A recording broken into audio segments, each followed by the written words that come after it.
Hey guys! As promised, in this video I will be developing a sort of theory about the Idaho 4 case. Now, this won't be a this is what happened, this is who did it, this is how the events unfolded type of thing. That's too much speculation for my liking. There are just way too many gaps that we can't fill. But of course we can make some educated guesses, and that's what I'll try to do. I'll take the facts that we covered in the past 3 parts that I did on this case, and I'll share with you what I think, in my opinion, allegedly, some of the most probable scenarios are. Absolutely feel free to let me know your thoughts and theories in the comments down below. Again, this is just for entertainment purposes, don't come at me. So let's get started. The first thing I want to discuss is why 4 out of 6 people in the house?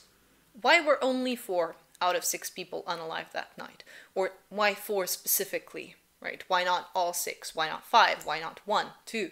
When we were originally left to believe that the surviving roommates were on the first floor of the house, this sort of made sense. I mean, not really, but you could kind of explain it. If the 2 survivors were both on the same floor and the 4 people who lost their lives were on floors 3 and 2, that kind of leads you to believe that the perpetrator or perpetrators just didn't go to the first floor. But knowing that one of the survivors was on the same floor where 2 lives were taken and directly under the bedroom where 2 other lives were taken leaves one wondering what the heck happened that night exactly. And let me just take you on a little thought experiment. For something to get you out of bed 3 separate times in the span of about 17 minutes or so, that had to have been something really interesting or really annoying. I know we can look at the situation now with hindsight, knowing what we know and knowing what the situation was like, but honestly, you know, if I heard my roommates in the house where I'm staying as a student in the middle of the night playing with the dog or talking or something, if it gets to the point where the noise wakes me up, gets me out of bed, makes me open my door and look around, well, then I'm also telling the people who woke me up that they woke me up. Hey, could you keep it down? Some of us are trying to sleep here. Plus, they are not in front of my room. They're upstairs or, to the right and then down the hallway in a whole other area. So what would me opening the door and just looking around achieve? And yeah, you get up the first time, you just look. But you get up the second time and you're still just looking. You get up the third time and you're still just looking.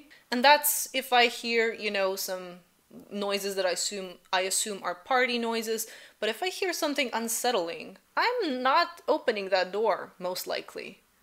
Least of all 3 separate times. I'm probably just staying in bed, listening attentively, is this dangerous? What is it? So again, this is just my interpretation in retrospect, based on everything that is available to us so far. We can't know how we would react in this situation. Sometimes under stress, logic goes out the window. I fully admit that. And it's easy to, for us to now assume, oh, I would have reacted like this, or this would have been the natural way to react, or this is a completely irrational way to react. We cannot exclude the possibility of someone acting irrationally in an irrational situation, or rather unnatural situation. But again, rational, irrational, logical, illogical, there is still going to be a purpose for you getting out of bed if you are woken up by your roommates. And this is not in the PCA, this is come from a news source, but allegedly DM, the roommate, did yell at her other roommates because she allegedly thought that the roommates were having a party or something, and she yelled at them to be quiet. That makes a lot more sense, and I am inclined to believe that, even though, again, has not been confirmed officially. But I'm also thinking something a little bit more dark if this is true. If we assume that the perpetrator started on the 3rd floor and heard a noise downstairs, one possible interpretation that comes to mind is, okay, so if DM opened her door and called out to her roommates, it's quite possible that her voice alerted the perpetrator to the fact that someone on the second floor was awake and alert. And because DM potentially just opened the door to yell and then closed the door and went into her bedroom, but Ethan and Xana were potentially awake, eating DoorDash, maybe there was a light in their room or something, that's possibly why the perpetrator went to their room. But that's quite a speculation, that's quite a statement to make. That's why I'm saying my opinion, allegedly. Now, I would like to move on to the targets. So let me narrow this down and give you my guesses for who the potential target may have been. I'm coming from a place, I'm developing this theory from a place where I'm assuming that not all these 4 people were targeted. Why? Because I think it's very unlikely for one or potentially more individuals, but still for one person or a couple of people to have beef with 4 different individuals at the same time, where they are so angry at them that they pick up a knife and go unalive all 4 on the same day at the same time. That's just very unlikely to me. Could the house have been targeted? Yes. But to entertain this theory further, we have to make some pretty big assumptions that are not based on anything that has been really confirmed or, given to us by any credible source. I think as the public, we do not have enough evidence to say, yes, the house was targeted because of DRUGS and all those things that are being speculated by people. If that's your theory, feel free to share it, but I will not go into that because I have nothing to work with, nothing substantial. As far as individual students being targets, okay, let's start with the least likely person.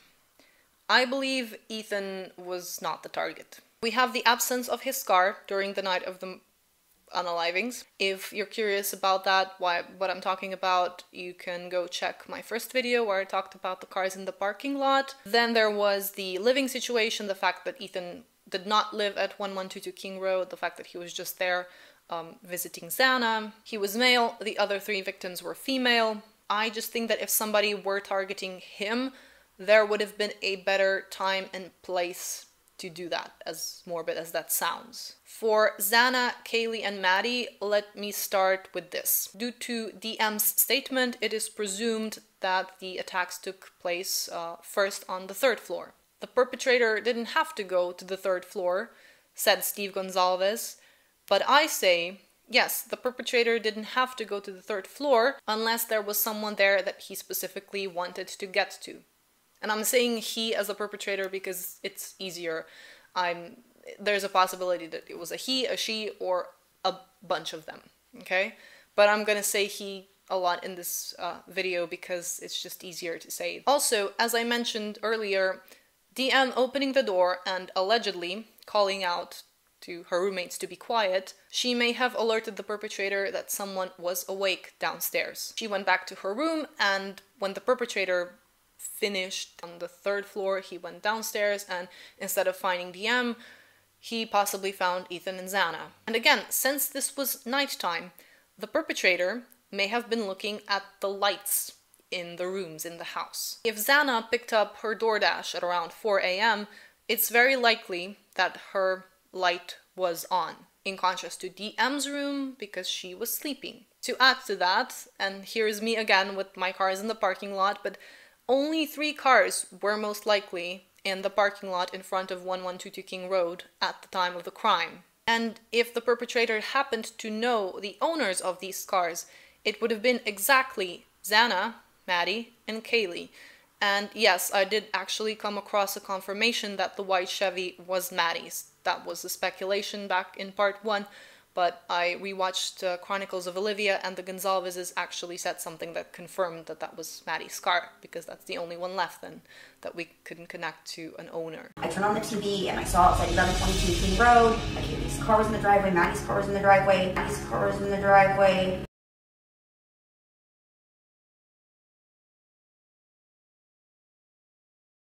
So it's very interesting that the cars belong to 3 out of 4 victims.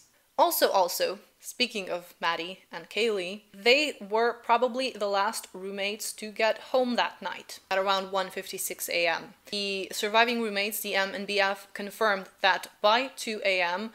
all the residents were at the house, all the residents plus Ethan, so all 6 people. It's highly improbable that all 6 people arrived home at the exact same time. This leads me to believe that the other 4 people arrived to the house before that, at some point, whether that was 15 minutes before, half an hour before, or 2 hours before is unclear, but yeah, Maddie and Kaylee were apparently the last 2. So if Ethan and Xana were the targets, why would the perpetrator wait for all the other people to get back to the house?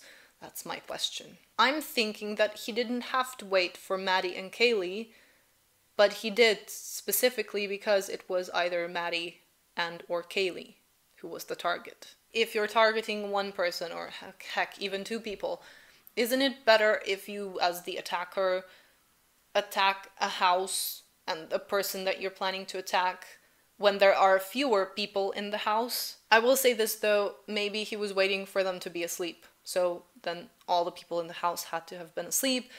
I won't exclude that possibility. I still find it more probable though that the perpetrator was waiting for Maddie and or Kaylee. In regards to Kaylee, we have to remember she had only returned to the house for that weekend, and she did have a brand new car, so that would potentially be more difficult for the perpetrator to identify her as one of the people there if he didn't know that she had a new car. But the thing is, Kaylee had also complained about a stalker a couple of weeks prior to her life being taken, so any serious stalker would likely know about her car. Now, bear with me for this one. Kaylee breaks up with JD. We know that. According to her family, she went on a date with someone about a week and a half or 2 weeks after that breakup. And Kaylee's dad mentioned that she really didn't like this date, that she kind of realized, wow, I actually had it good with JD. He was actually, maybe I made a mistake. He was actually really good, and maybe I should get back together with him. My daughter broke up with him, and within a week and a half, maybe 2 weeks, she had an interaction with a date. So a couple of hours before the crimes, Maddie and Kaylee are out, in town, drinking, and they run into JD. This has also been long speculated, but the Gonzalez family confirmed that this guy in the surveillance footage was actually JD. It was just they were around him. Yeah. Not Miss Jackson over here in the corner. No, she was around her ex. Now, they also said that they spoke to him and I guess to the bartender, Adam. So we need to take this with a grain of salt, where this information came from. But allegedly, Kaylee talked to JD and she wanted him to go somewhere else with her and Maddie. They just wanted to hang out with him some more, or Kaylee especially. But he refused because he was tired, allegedly, and he went home. We talked to the other guy about the conversation that went on that night, and they both, they were just like, hey, what's been up? How you been doing?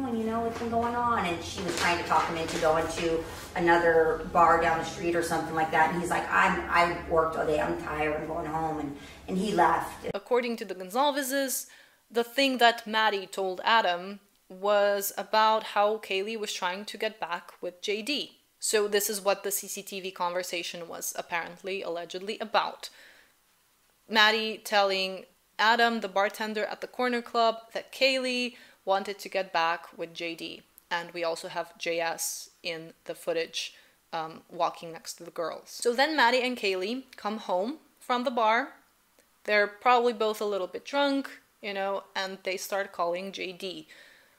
Nothing unusual if we consider all these facts. If Kaylee ran into him that night, she was perhaps a little bit more emotional, a little bit more persistent because of the drinks. And if we consider that JD was a big topic of conversation that whole night and that she saw him, perhaps, old wounds were open. I'm speculating here majorly, I know.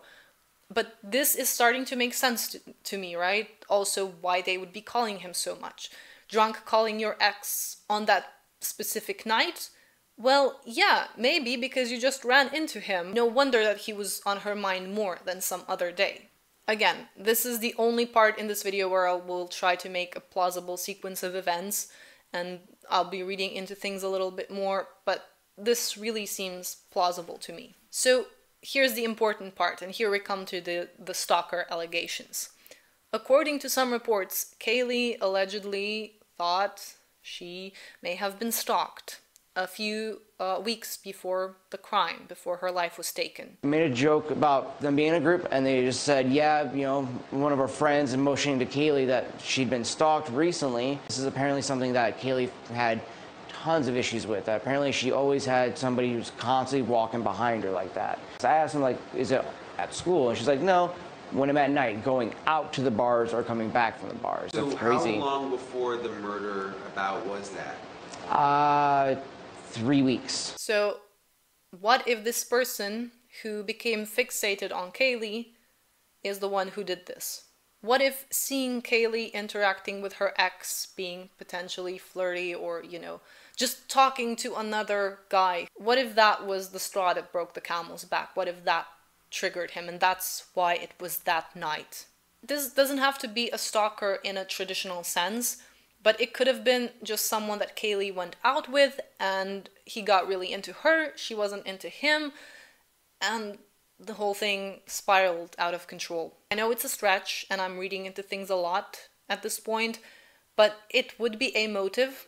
Now, this stalker could absolutely have been BK, Brian Kohberger, or it could have been someone else entirely. If it were Brian, they would probably have a bit more evidence. If they had something more than just the touch DNA, if they had stronger evidence, I feel like they would let us know. If BK and Kaylee had interacted in the past, we would probably know about it.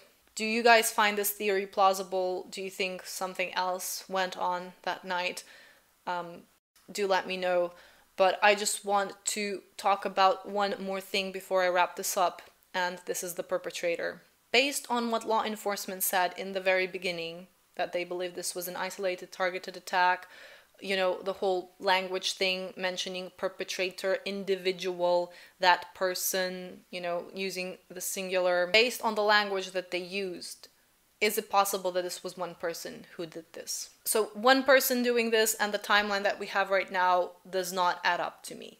So it's either this timeline and more people, or one person and a different timeline. While I'm not convinced that this was one person, I would still potentially believe it if someone presented to me a different timeline. But in such a short amount of time, for one person to get rid of 4 people with pretty much leaving nothing behind, I said this a million times, I don't think this is very likely. The fact that we're being kept in the dark in regards to the motives and potential connections to the victims makes this whole thing really difficult to decipher. But I will say one more thing.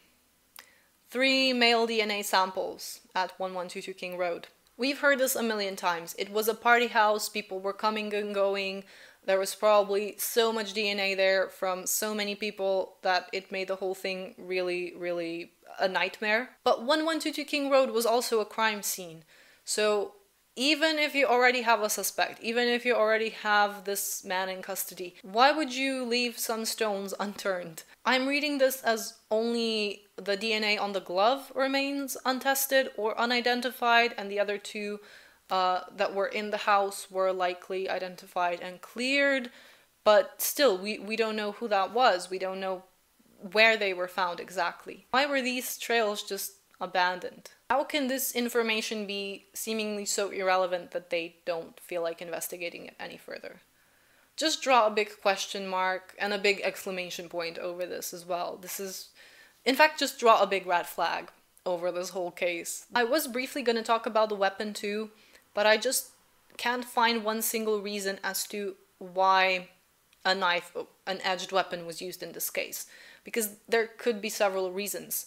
We could look at this and say, oh, it was very personal, very passionate and emotion-driven, and that could be true.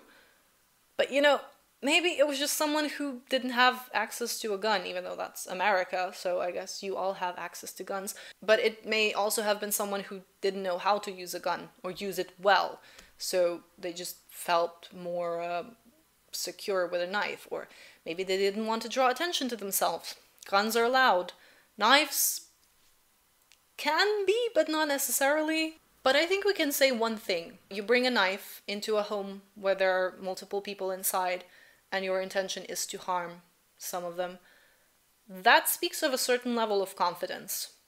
And that's not necessarily a good thing, obviously.